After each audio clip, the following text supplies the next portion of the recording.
Hi y'all, I'm Nina. Welcome to my kitchen today. Today I want to share with you how I make a really simple low-fat granola recipe.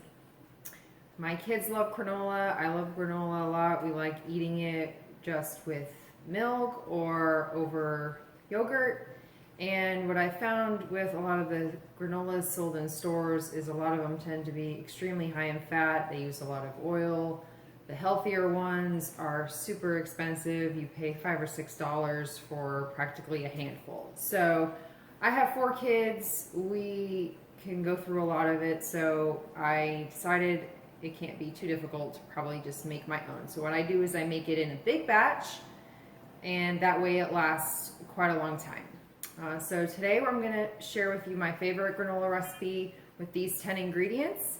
And I hope you will try it out and enjoy it as much as my family does.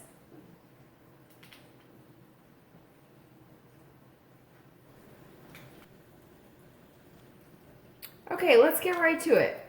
The nice thing about this recipe is it's pretty much just putting all your ingredients in your blender and then mixing them up with the oats and throwing it in the oven.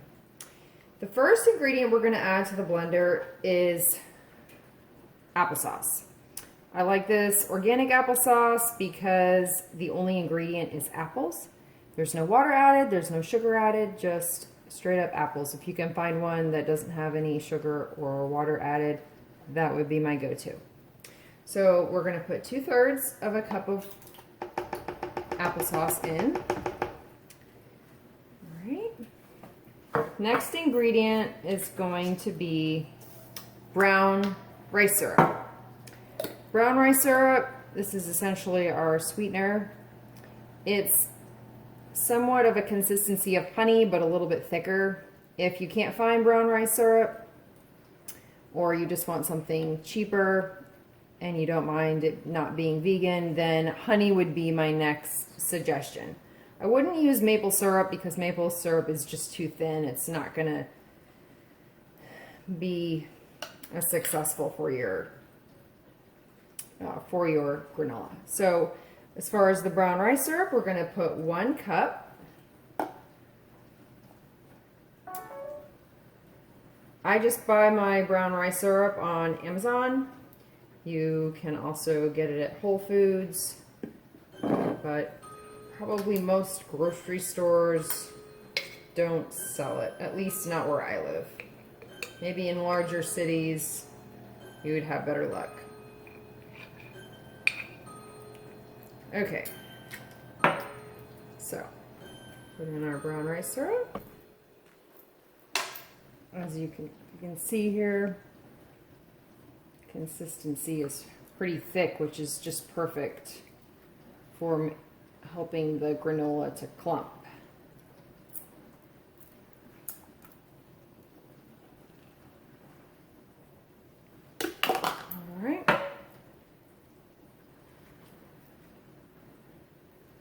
It is extremely sticky. Okay. Next, we're going to add blackstrap molasses. We're going to add 1 tablespoon.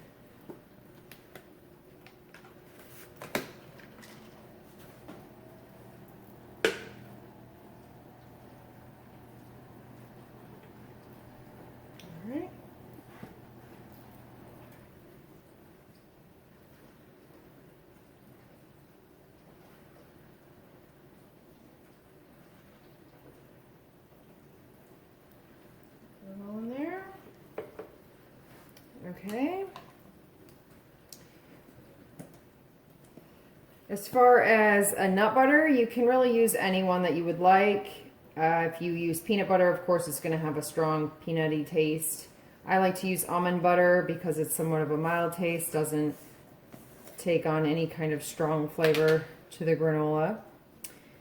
This almond butter is really good and inexpensive. I get it at Costco. Love Costco. We're going to put 2 tablespoons of almond butter.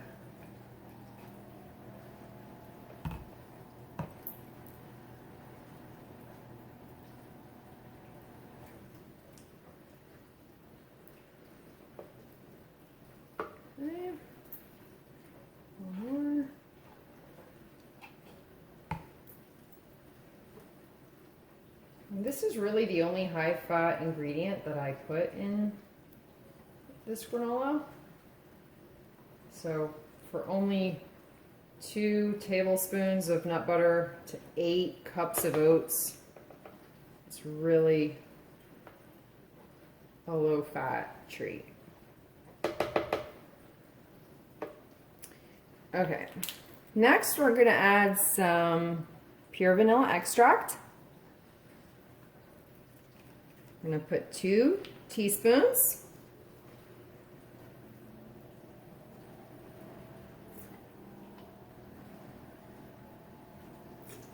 All right.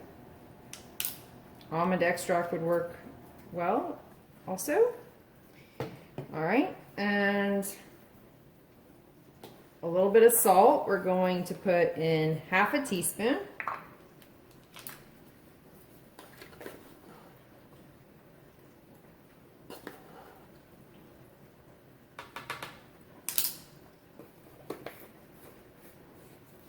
And cinnamon. I love cinnamon. Always add that. Of course, if you don't like cinnamon, you wouldn't have to add it, but I think it's a great addition. We're going to put 4 teaspoons of cinnamon.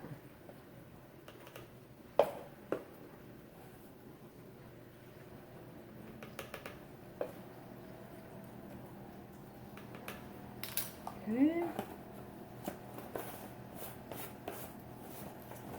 All right, so that's everything there. Now we're just going to turn it on, blend it up for a few seconds.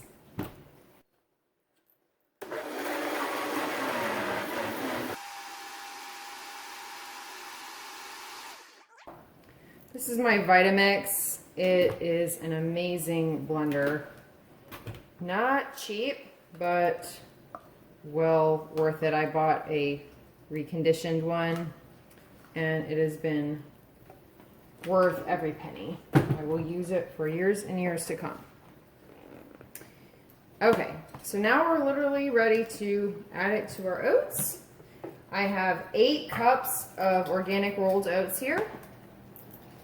You just want to slowly blend it together here.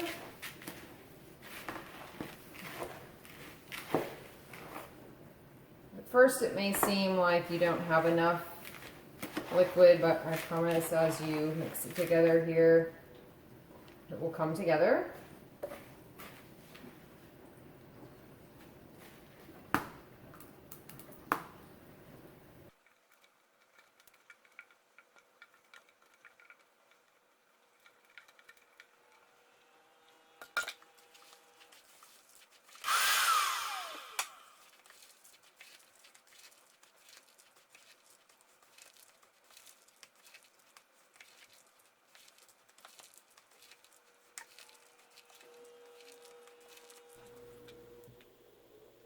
Okay, the next step after you have incorporated all of the wet ingredients into your oats is to line 2 large baking pans with parchment paper.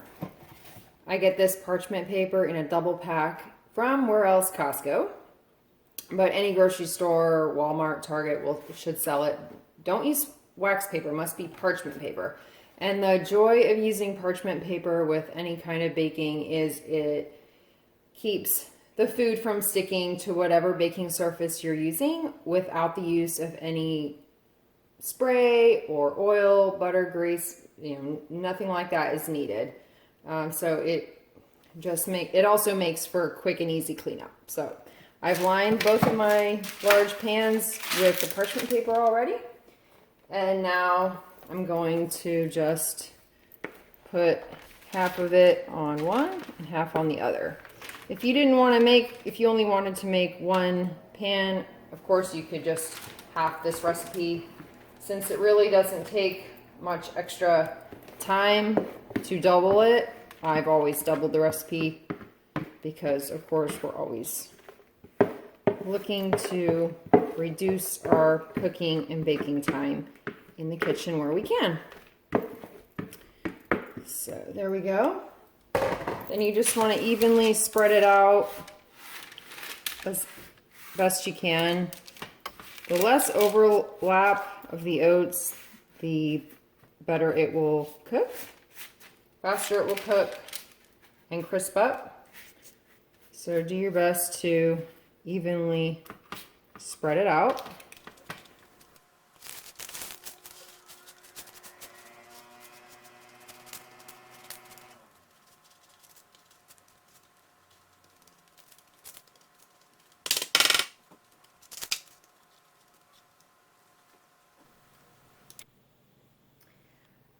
Okay, so now that I have the granola all evenly spread out on my two pans, we're gonna go ahead and put it in a 300-degree oven. My oven's already preheated. Sorry, I forgot to remind you to do that earlier. Of course, preheat your oven before you start making the granola. You want it to be 300 degrees Fahrenheit. And we're gonna put it in for about 30 minutes. It's usually done.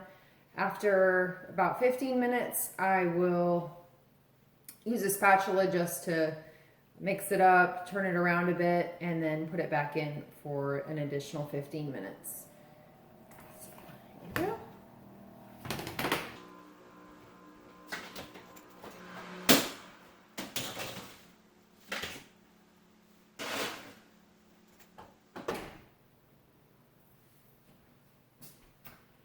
My oven is a convection bake oven, so because of that, I'm able to put both trays in the same oven. The air is circulating throughout the oven, so it's the same temperature whether it's on the top level or the bottom level. If you have just a conventional oven and you don't have the convection feature, then I would only recommend baking one tray at a time. Otherwise, of course, the granola on the top will cook a lot faster and possibly burn versus the bottom layer. Okay, so we'll check on it in another 15 minutes. Okay, so it's been 15 minutes since our granola has been in the oven. So I'm just gonna take it out here quickly and flip it around so that it will evenly bake on both sides. Just using a pancake spatula, I find works the best. Just move it around here, and then even it back out.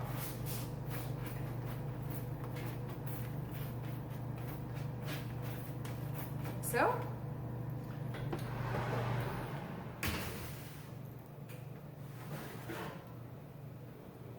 Do the same with the other tray.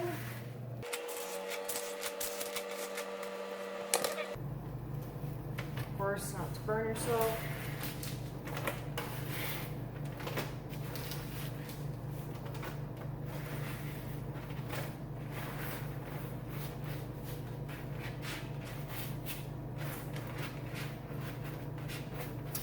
All right, I'm gonna put it back in the oven for probably another 15 minutes or so. Basically, after it's been about 30 in total, just check it, see how brown it looks. You know, you want it to have a good golden brown color. Okay, also the oven is just beeped for our granola. The granola has been in there now another 15 minutes. So I'm gonna go ahead and take a peek. It definitely looks pretty golden brown. So now what I'm gonna do is just sprinkle some raisins on it here. This is a half a cup. And we're gonna put another half a cup on another batch. You could, if you don't like raisins, of course, you could just omit. You could use raisins, would also be another good option, any kind of small dried fruit. And I'm just gonna put it back in the oven, turn the oven off, and just it'll just let the raisins plump up a bit. So, turn that off.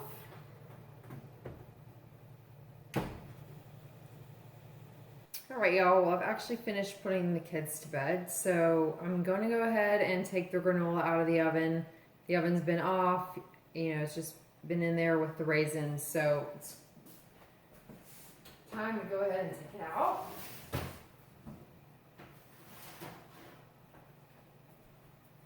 Alright, and it smells amazing. Go ahead and see.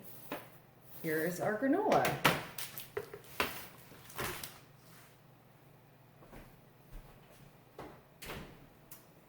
Now, what I usually do is just, you know, leave it out on the counter to completely cool. And then once it's cool, just keep it in an airtight container. I have several of these cereal containers. I bought a bunch of them on Amazon, and they're great to put cereal in. One we have rolled oats in, and then I always have one that is for our dedicated granola. So I'm not quite sure how long it lasts. We usually eat it within a week, so it should last a good while before it goes stale. So I'm sure your kids will eat it well before it goes bad.